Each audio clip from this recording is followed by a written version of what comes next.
안녕하세요. 키노치과 김영규 박사입니다. 얼마 전에 진료실에서 전혀 예상하지 못한 재밌는 일이 있었어요. 어떤 일이냐면요. 멀리 평창에서 소개를 받고 저희 치과에 오셨던 가족 이야기인데요. 그 치과에 내원하셨던 가족의 딸이 오랫동안 이비인후과에서 비염 치료를 받았는데 증상이 나아졌다 다시 재발하고, 치료받으면 좋아졌다 또 재발하고, 비염이 계속적으로 반복되고 있는 상태였어요.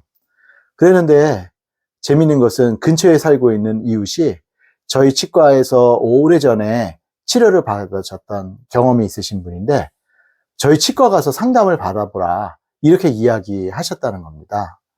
당연히 비염 치료를 이비인후과에서 받고, 또 치료를 떠올리면은 이비인후과를 생각하게 되는데, 저희 치과를 이야기하게 되니까 이제 그분들이 좀 의아해 하셨던 거죠. 그래서 이제 서로 대화를 나누는 중에, 아니 치과에서 무슨 비염 치료를 하냐, 도저히 이해가 안 간다 이렇게 이제 이야기를 하셨고, 치료를 받은 경험이 있었던 그 가족들은, 아니 우리 아이가 치과에서 치료를 받고 비염이 나았는데 비염이 나았으니까 치료가 되었다 이렇게 이야기를 하는 거지, 사실이 아닌데 어떻게 이야기를 하겠느냐 이렇게 이제 이야기를 하셨다는 겁니다.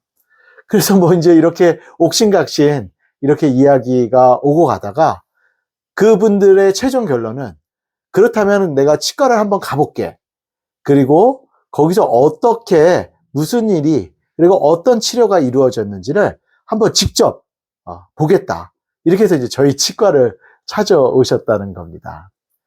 그래서 이제 소개해 주셨다고 하는 그 예전에 저희 딸이 치료를 받았던 그 기록을 이제 이분들이 오셨으니까 찾아봤어요.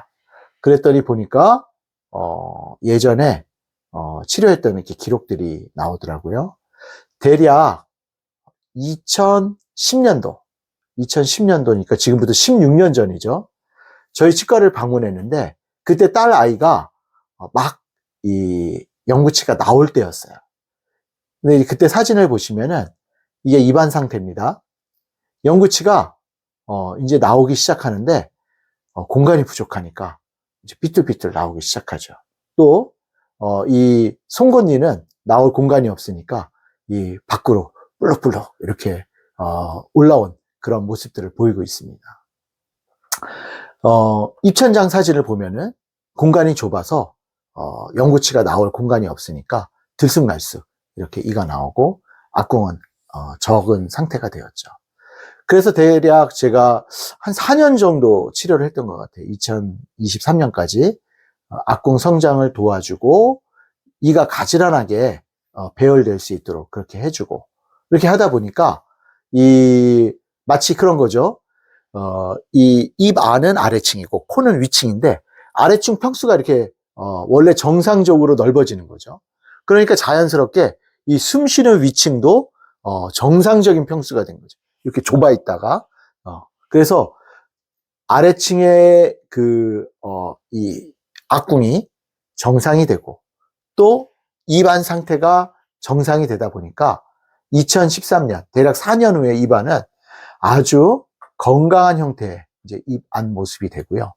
그리고 이렇게 얼굴을 전체적으로 볼 때 이는 아주 가지런한 이 상태가 되어서 미소를 보면 아주 자연스러운, 그리고 건강한 어린이의 예쁜 미소가 이렇게 치료 결과로 나타나게 되는 것을 볼 수 있습니다.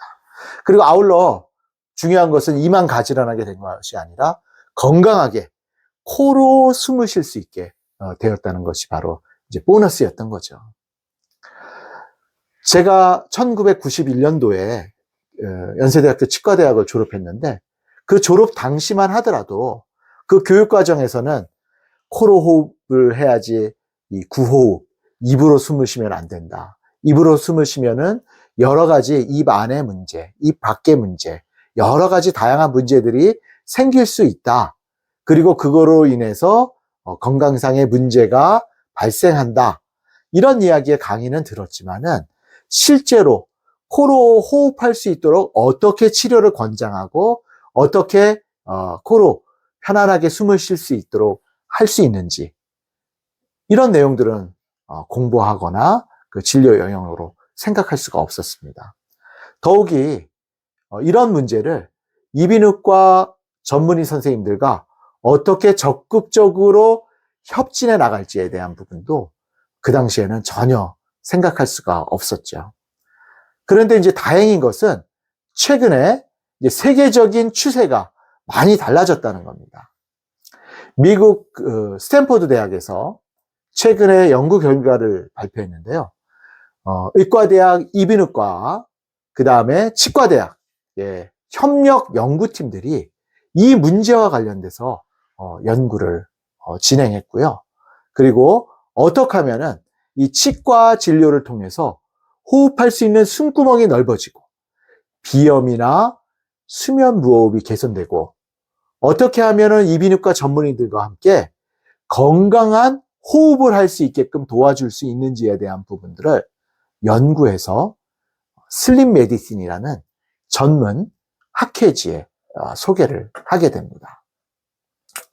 그 내용의 연구 결과의 내용을 보면은 결론은 이렇습니다. 비염에 또 이 편도가 비대해서 아데노이드가 비대해서 이 숨을 제대로 쉬지 못해서 이 비염, 아데노이드, 편도 이런 여러 가지 이 림프계 조직들이 호흡에 장애를 주고 있는 것들을 이 상악 확장을 통해서 개선할 수 있고 아주 효과적인 치료의 옵션이다라고 결론을 내리고 있죠. 그리고 또 이것과 아울러서 이 대학의 또 다른 연구는 어떤 거냐?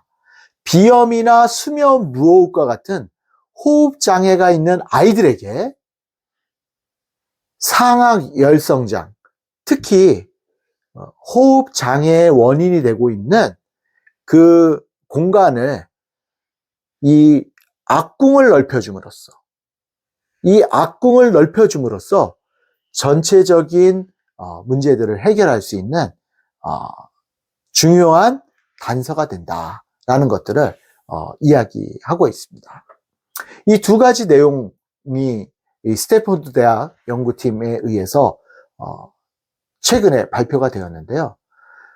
비슷한 연구가 국내 단국대학교 의과대학에서 있었습니다. 어떤 연구냐면요. 부정교합 환자가 이 비염과 그리고 이 호흡과 관련된 여러 가지 문제점들을 갖고 있어서 이 단국대학교 이비인후과 교수팀들은 치과 교정 환자를 통해 가지고 어떤 문제가 어느 정도 발생하고 있는지에 대한 것들을 확인해서 실제로 이 부정교합이 비염이나 호흡장애, 수면 무호흡과 아주 관련이 높고 부정교합을 적절하게 치료해서 이비인후과 치료와 치과 교정 치료가 같이 이루어질 때 이 환자의 호흡 상태 그리고 이 비염이든 여러 가지 이 호흡과 관련된 그런 문제들이 해결되어지고 적절하게 치료되어질 수 있다라는 것을 결론으로 이렇게 소개하고 있습니다. 국내 이 대학 이비인후과 교수님들이 이런 상하 확장을 통해서 이 호흡의 개선, 그리고 비염의 치료의 개선, 그리고 반복적인 비염 치료가 개선되는 결과에 대한 관심과 또 노력, 그리고 함께 이 치과 진료와 함께 병행되었을 때 더 높은 치료 결과를 이렇게 볼 수 있다. 이런 연구 결과를 발표하신 것은 아주 고무적인 일이라고 생각할 수 있겠습니다. 자, 그래서 결론이 뭐냐 하면요. 전 국민의 5명 중에 1명 꼴로 이 반복적인 비염 치료를 우리나라에서 받고 있다고 건강보험관리공단에서 통계로 이렇게 발표를 하고 있는데요. 만약 여러분들 중에 비염이 완치되지 않고 반복적으로 계속 치료를 받고 있음에도 불구하고 계속적으로 재발이 된다고 하면은 반드시 가까운 치과에 가서 입안 상태를 검진 받으시라는 겁니다. 특히 내 이가 삐뚤삐뚤하고 상악 악궁이 좁다 이렇게 생각하시면은 이비인후과 비염 치료와 치과 치료를 통해서 이 구조적인 문제를 같이 해결하신다면은 더 좋은 치료 결과가 있을 거라고 생각합니다. 특히나 어린이 청소년 같은 경우에는요, 이 성장과 관련되어 있는데 이 만성 비염이나 여러 가지 이 코 문제를 통해 가지고 코로 숨을 잘 쉬지 못하는 경우에는 평생에 걸쳐서 이 건강상 문제를 많이 야기할 수가 있게 되고요. 더군다나 이 성장기 때 이 악궁 성장, 두 개 안면 성장에 비정상적인 결과를 가져다 주게 돼서 결국은 성장 이후에까지 다양한 문제들을 야기하고 또 그것을 통해서 어려움을 겪게 되기 때문에 반드시 어렸을 때 적극적인 치료와 완치를 위한 노력이 필요하다고 하겠습니다. 더 자세한 내용은 아래 고정 댓글에 추가적인 내용을 확인하실 수 있도록 준비해 보겠습니다. 또 비염을 통해서 고생하시는 많은 어린이 청소년 성인분들에게 이 내용이 희망적인 소식이 될 수 있도록 더욱더 유익한 정보로 여러분을 찾아뵙도록 하겠습니다. 끝까지 함께 해주셔서 감사합니다.